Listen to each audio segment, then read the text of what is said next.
All right, chapter 3, and if you can hear screaming in the background, that is my baby, and she is putting herself to sleep, and she doesn't want to take a nap. It's not me being mean to her. So, anyways, we are simplifying expressions with negative exponents and evaluating the zero exponent. Exponents, you've seen them with a positive, like 10 squared, but today we're going to see them with a negative exponent.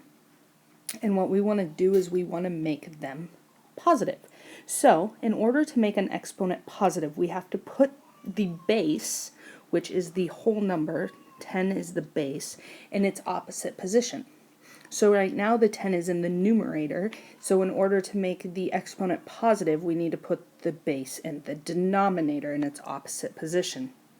So we can write this as 1 over 10, and when that exponent crosses the fraction line, it changes to positive. So we have 1 over 10 squared, which if you were to write it out, looks like that. Okay, so we have 1 over 10 times 10, which is 100, and it says write in decimal form. 100th, we need the 1 in the 100ths place, okay, which is 2 decimals out, which means we need to fill our tenths place with a 0, so it's 0.01. Or, to make things a little bit easier, you can just put 1 divided by 100 into your calculator, and it will give you an answer of 0.01, okay? So, the next one is 10 to the power of negative 1. So 10 is in the numerator right now. We're going to move it to the denominator, and that changes our negative exponent to positive. And when we have an exponent of 1, we're only seeing the base number one time, so it's 1/10. So 10 to the power of negative 1 equals 1/10, because there's no math to do, or 0.1. Okay, so that's what you do for that one. Now, let's keep going. We're going to write the reciprocal, which is what we were doing above, here and here. You just didn't know it.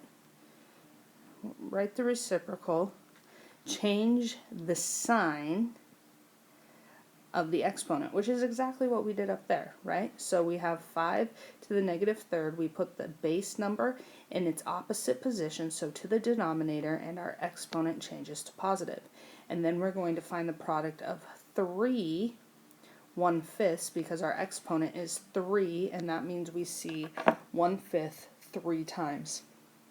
5 times 5 is 25, 25 times 5 is 125, 1 times 1 times 1 is 1, so we have 1 over 125. And that doesn't say anything about switching it to decimals, so that is your answer. Okay, when you have a base number in parentheses, things look a little bit different, okay? So,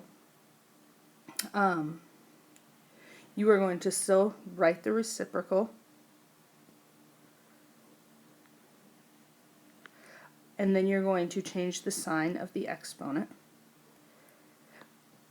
But because it's in parentheses, every single one of these fractions is going to be a negative 10, okay? Because that's saying you're taking negative 1/10 times negative 1/10 times negative 1/10.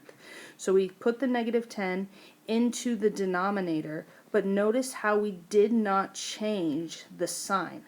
The only thing that changes when it comes to a sign is the sign of the exponent, okay? Not the sign of the whole number. So then we find the product of 3 negative 1/10. Okay? So we have negative 1/10 times negative 1/10 times negative 1/10. 1 times 1 times 1 is 1, and 10 times 10 is 100 times 10 is 1,000. And we have 3 negatives, so it is a negative 1 over 1,000, or negative 1,000th if you're going to put that in decimal form. Okay, now we have a expression to simplify. Not remember, because I did the lessons out of order, but simplify. It means to find an answer. So we're going to do everything we can in order to combine those numbers to get one number for our answer instead of a string of numbers. So the first thing we're going to do is we're going to follow the order of operations, and we're going to subtract inside the parentheses. Okay? So 6 minus 4 is 2. All right? Then we're going to evaluate the exponents. So we need to move the 2 to its opposite place and cube it. So 2 to the negative cubed is 1 over 2 cubed, and that means it's 1 over 2 times 2, which is 4, times 2, which is 8. So we're going to have 1/8 there. Oops. And then anytime any number with an exponent of 0 equals 1. Okay? So negative 2, the exponent of 1, equals 1. Notice how I didn't say negative 1, it just equals 1. So we have 5 minus 1/8 plus 1. So we're going to add and subtract from left to right as we come to them. 5 minus 1/8 is 4 7/8 plus 1 is 5 7/8. Okay? So go ahead and do your check it outs. Move your base number to the opposite place, and remember, when you move your base number to the opposite place, your base number sign stays the same and your exponent changes to its opposite.